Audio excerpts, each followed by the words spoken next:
శ్రీమాత్రే నమః. అందరికీ నమస్కారం అండి.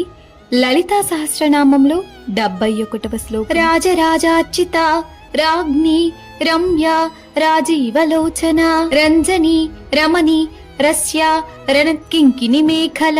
భావం: రాజులకు రాజులైన వారి చేత అర్చింపబడునది. రాణి మనోహరమైనది, పద్మముల వంటి కన్నులు కలది, రంజింప చేయునది, రమింప చేయునది, రసస్వరూపిణి, మ్రోగుచుండు చిరుగజ్జలతో కూడిన వడ్డానము కలది. ఒక్క నిమిషం కళ్ళు మూసుకోండి. ఒక దివ్య రాజమహల్ బంగారు వెలుగుతో మెరిసిపోతోంది. ఆ మహల్ మధ్యలో అమ్మవారు సింహాసనంపై కూర్చున్నారు. రాజులు కూడా ఆమె ముందు వినమ్రంగా నిలబడి నమస్కరిస్తున్నారు. ఆమె కళ్ళు తామర పువ్వుల్లా మృదువుగా ఉన్నాయి.